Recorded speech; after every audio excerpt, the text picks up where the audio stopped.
ki mua e o mātou aroaro, e pono ana mātou ka kaha tonu ki te whakapau mahara hau huapai mō ngā hapori I mahi nei mātou, me kaho hoki mātou katoa.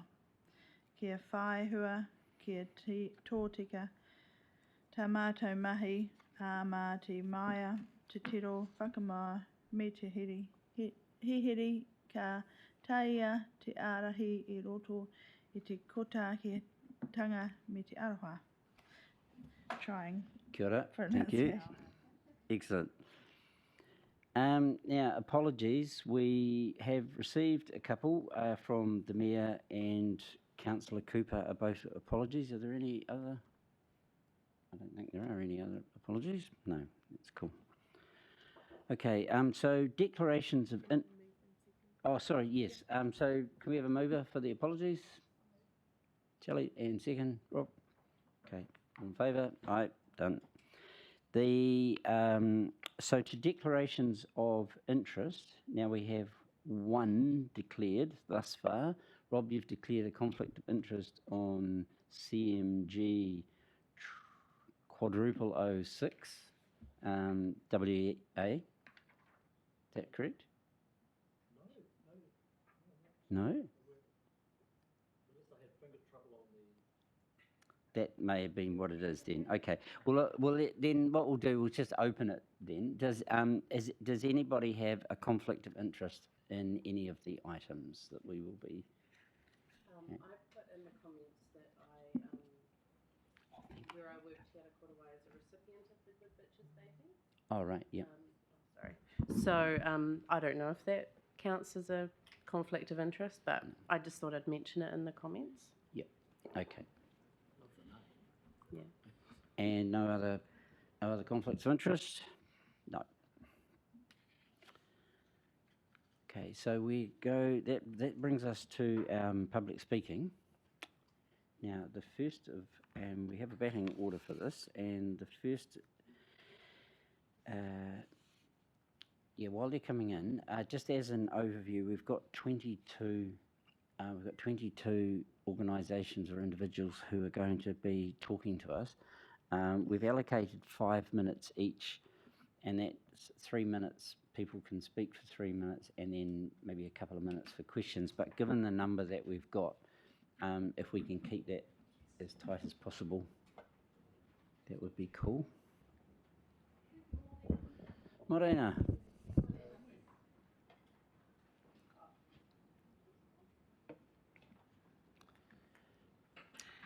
Now speakers, oh yeah, the red button's clicking. Welcome. Thank you. Sorry, we'll just say to each of the speakers, so you've got 3 minutes to make your case, as it were, and we've got all the papers and all the documents as well, but just anything that you want to add to that, and then we'll allow a couple of minutes of questions. Okay. Yeah, cool. Thank you. So good morning, my name is Jo, I'm from the Shed Project. So we are a charity organisation taking care of the disability sector and mental health in our community. We specialize in creating different projects where we can have an employment avenue for some of our people. And one that we have been experimenting with for the past few months is screen printing. So we have gotten quite a fair amount of knowledge, and now we're confident that we can opening it up and transfer those skills to our people in the disability sector. And also in the long-term plan, we would like to open it as well into the community for them to use the service. So that will provide financial avenue for our people. We are very strong on doing social enterprises, and that could be part of our community work with them. So the funding that we would receive from yourselves would be a seeding fund. When we would progress, we would hopefully be able to finance ourselves in the long-term future. Great. So, question? I think, do we have any questions?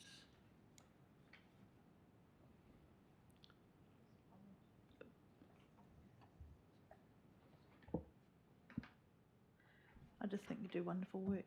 Thank you. Thank you. Yeah, so say all of us, I think. Yeah, fantastic. Thank you. Thank you very much. Cool, thank you. Yeah. Yes. Thank you. See, that was painless. Always a pleasure. Thank you. Cheers.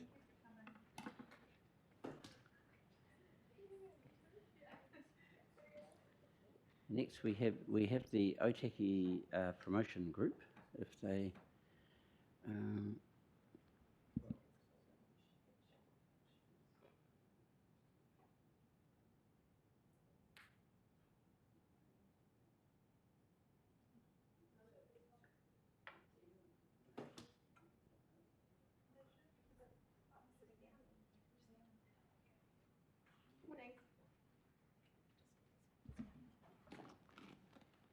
Oh, hi.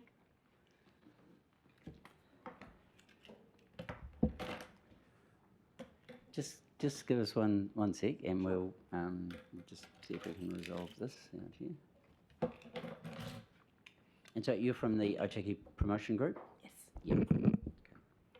So we have 3 minutes to tell us your life story. My life story? Yep. Okay, it might take a bit longer, but this won't take And nearly then, as long. yeah, and there may be a question Questions. or two afterwards, but we'll just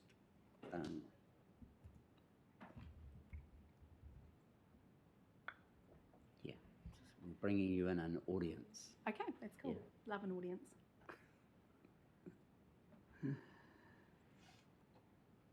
Cool. Okay. Okay, so I'm here today from the Otaki Promotions Group, which is better known for the Kite Festival rather than this particular project. It's a community, it's essentially a group of community-minded members who put on different events. One is the Kite Festival. We do a promotion, a community expo, and also a reasonably new project. This is about, will be its 3rd year, is a Christmas wonderland that we put on at the Otaki College in the school hall. It runs last year it ran for 3 days. It started off small 2 years ago with about 350 people coming through. Entry is by koha if people can afford to, but nobody's turned away. And then last year it skyrocketed up to 850 people through. All of the money, it's essentially a whole lot of volunteers that get behind and set up the school hall. Otaki College is very generous. They allow us to use the hall. We go to put a koha in, but the last couple of years they haven't actually wanted that, and we've put that money towards the money that goes, all profits, or actually all kohas and food are donated to the Otaki Food Bank, which last year it was about $1,500. So yeah, it's just a really cool event. It seems to sort of bridge a gap when we used to have quite a few events at Christmas at the Domain, but it seems to sort of bridge a gap for younger members of the community who come and really enjoy. It's really quite spectacular. The crew that set up are just amazing what they can do to essentially an old school hall. We've got some local identities that also dress up their houses. Joseph and Rebecca, who used to be from Rentables, and another lady that set it up. Last year we had a Santa.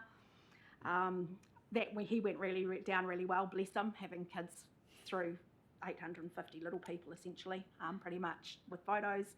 And we were really surprised that the mall photos were $20 to get a photo with Santa, whereas they could actually get photos with us for nothing. And we gave everybody a little chocolate or whatever it was that they wanted. It's just a nice event. Great, thank you very much for that. Do we have any, excellent timing by the way, do we have any questions at all? Yeah, absolutely. Yeah.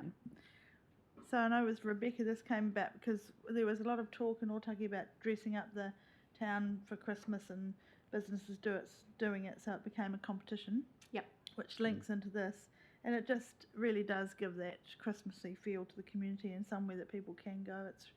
It's accessible. Being at the college, it's really neat. We're getting quite a few. We had the actual light, the dressing of the windows was good this year.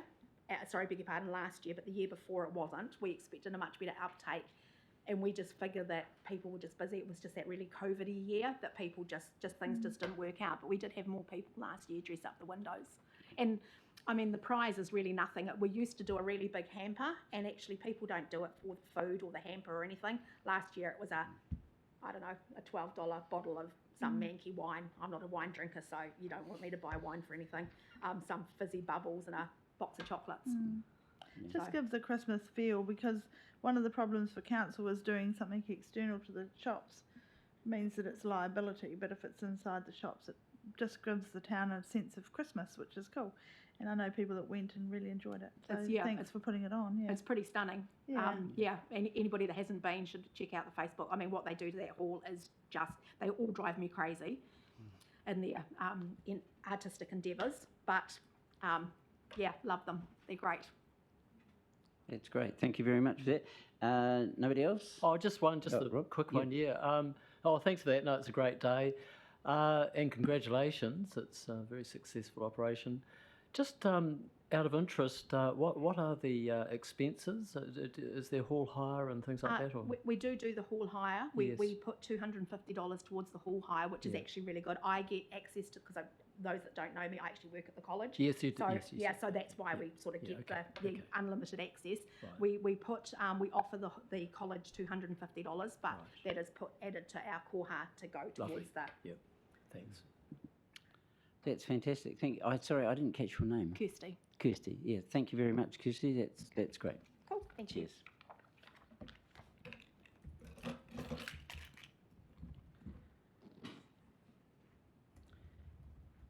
And next we have Our Lady of Kapiti St Vincent de Paul. Thank you very much. My name's Peter Ryan. I'm representing St Vincent de Paul Society, or Vinnies as they're more commonly known. It's an international organisation that's been around since 1834, been active in Kapiti since 1990. We are totally all volunteers. We have 23 members, and we work across all denominations or no religions or whatever. One of our main areas is support with food, and we deliver the food to the families and usually check if there are any other needs that they have at the time. Countdown in Waikanai donates us their leftover food rather than it going to the pigs, which is what would otherwise happen.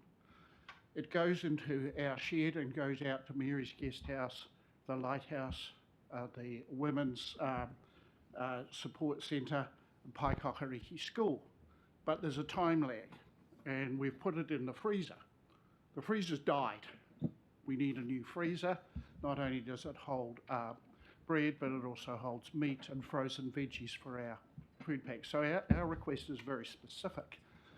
We operate on a budget of 20 to 30,000 a year. That's totally voluntary of donations. We don't know how much we're going to get each year. And to go and buy a new freezer as a capital expense, it would be quite a hit on what we're able to do. So that's why we're coming to you people and saying that with a grant from you, we believe we can continue to help people. We believe we can continue to make sure that bread goes to humans instead of to pigs. Just to give you an idea of the context, our 20 to 30K is also spent, we spend $8,000 a year on supporting kids in schools. And again, it's all schools. It's particularly for college uniforms. We do a $200 subsidy for families, and we advertise that to all of the primary schools in the area. We also support with stationery. We support refugees coming in to live in from Colombia at the moment, and we also pick up crippling bills. We've had a couple of families who've had cars break down, $800 worth, they can't do it. We can as a once-off, and that enables them not to default on other debts or on feeding their kids. So that's where our money goes, and that's why to take the money to buy a new freezer would have an impact on others. Thank you. Great, thank you, Peter. Does anybody have any questions or comments? Yep. get this going. There it is. Congratulations on your work. I'd just like to Thank get you. some idea of scope. We Yes. in the application it says once a month to Mary's Guest House. That's cooking. We cook them a meal once a month. For the bread, it goes up each week on a Wednesday. As with the Women's Centre, that's a weekly thing, That's isn't it? weekly. And so what is was the the other? Lighthouse. Was it the school, The Lighthouse Paikakariki, you mentioned? And the Oh, the light- Paikakariki yes. School, they get bread for soup to go together with their soup. Right. And then the other bread tends to go out with food packages to families who have Right. approached us for help. And is the freezer used for the bread as well? Or? Used for the bread, yes. Right, So thank that you. there is a supply of bread that's reasonably fresh. Yes, yes, indeed. Thank you. Great, that appears to be all. Thank you very much, Thank you Peter, very much. and congratulations Thank on you the for work your you do. time. Cheers.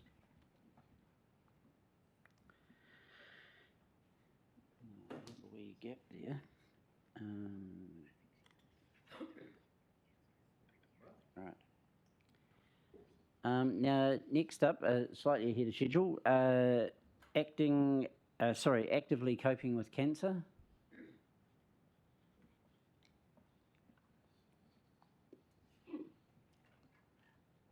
Hope I won't lose my voice.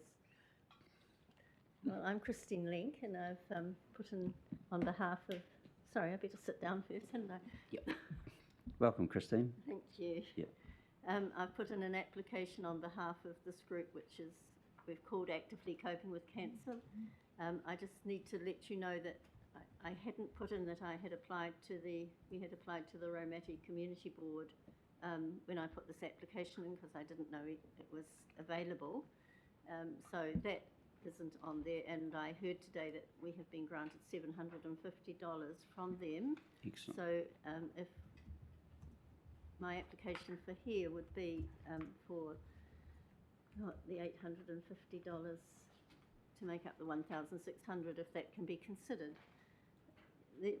Our group has survived since for about the last 15 years because the council and the boards have very kindly financially subsidised it. So we're looking to see whether that can continue, so to help with the group going on.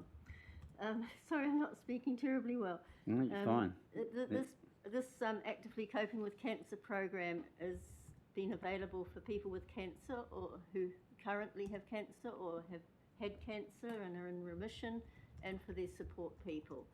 It's been running for about 20 years in Kapiti and was initially funded by the Cancer Society for about 8 years. And then when they had a change in their community outreach programs, the council and other groups actually continued because people who came to the group wanted it to continue. So that's what we did. The program consists of gentle exercises adapted from Tai Chi Qigong sequences which are known for their health benefits and which can be adapted to people who have different energy levels and different physical components. And that's where my skills come in because I have the ability to, I was going to say, be able to work with people who have constraints physically. But key to the program, and that's why I think they particularly wanted to start the program again after we had the constraints of COVID, and particularly people with cancer were very much isolated, approached me and asked, said, is there no way that we can get going again? And so we considered that, and people come initially knowing that it was going to be in a large room, it was going to be airy, that we would, if necessarily, be asking people to wear masks, and at the moment that's how we work. So we're quite a small group at the moment. I think there's about 12 or 14 on the list, and we look at having about 6 or 7, 8 each time. I think the group, the key to the program is the building of social support and friendships with others who've had similar experiences, and I think there's a letter from them saying how important that's been and how much they missed it. Oh dear. Christine, I was just wondering, where do you meet? We meet at the Uniting Parish Church Hall, which is a lovely big airy hall, and in summertime particularly we've been able to have all the doors open. So that's And is there a cost for that? yes, we pay the usual hall hire costs each time. and we will be extending the group. At the moment, we only meet weekly. Before, we used to meet once a month for 2.5 hours. We changed that because that involved afternoon teas and more interaction. So now we run on a weekly basis for 1 hour, but we're going to extend that so that we can incorporate more aspects of the program to 1.5 hours once a month, maybe longer. It's really the group determine what happens and what they want to do, but there is a program. Yeah. No, that's great. And so does anybody have any questions of John? I'd just like some education with Yes, that. There it please is. do. The Tai Chi that we is the basis of the program, as I understand. In my understanding, that helps balance and strength, but I suspect it's mainly confidence. Is that correct? It's actually called Qigong. I won't say I'm a Tai Chi instructor. Qigong is very similar to Tai Chi. Yes. It's a lot easier. It's not the form. It's a discipline in its own right, and it can be done sitting down. It can be done. People can just do part of it. It builds strength, confidence, but it also has in it, there's been a little bit of research, whether it's valid or not, I don't know, to say that it actually has a good impact on the immune system. Now, one of the things that is now recommended quite highly is that people who have cancer or going through cancer treatments do input some form of exercise, if they possibly can, into their treatment regimes, because it's been shown that exercise I've actually got the data here. It was a quotation from the Cancer Society's newsletter itself, which says, "Keep moving and eat well. Being physically active on most days is an important part of being healthy."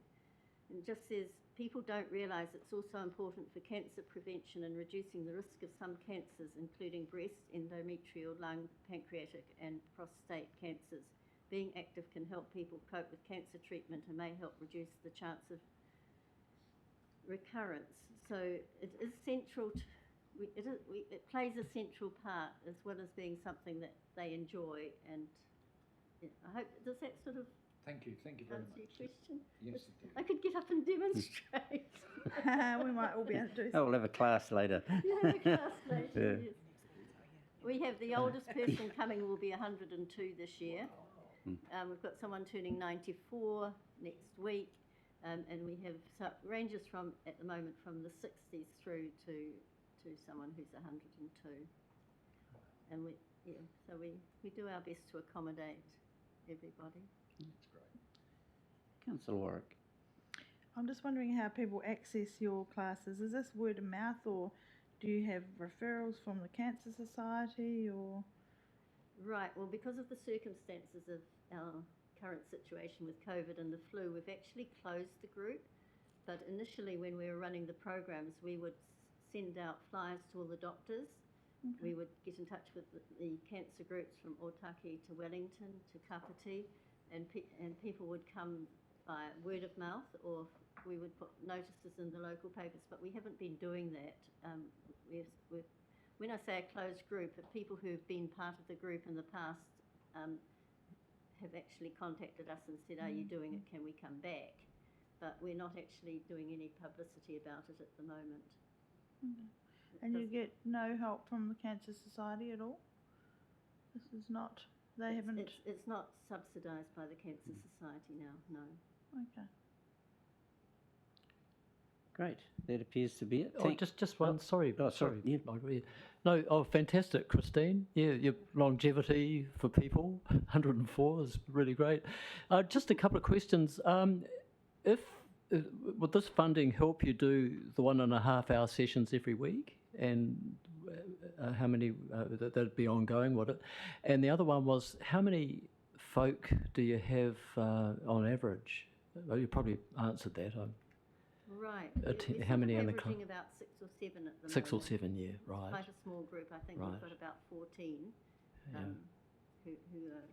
Okay, so 14, 1.5 hours a week for them. Yeah, at the moment we'll extend to 1.5 once a month, and then and possibly increase. We'll just work it according Okay. to what the group decide they Oh, want. sorry, it's 1.5 a month. Yeah. Well, thanks for that. Yeah. That's all. Thank you. Well, thank you very much, and congratulations on the work that you're doing. And we'll be in touch. Okay, thank you. Thank you. We have a buffer. We have a buffer. We have a buffer. Clearly, buffer. someone thought you guys were going to ask a lot of questions. Yeah. Well, I think a lot of the information's available on the papers and everyone's done their homework because it's what we do. We're thorough. We're famous for it. So that being the case, that we don't actually have anybody scheduled to come in, the next people will be the Otaki Toy Library, and that's at 10:35. Oh, they may come in a bit earlier. Well, that's good. Yep. So in the meantime, I think we might just call that a morning tea break, and we'll take an adjournment.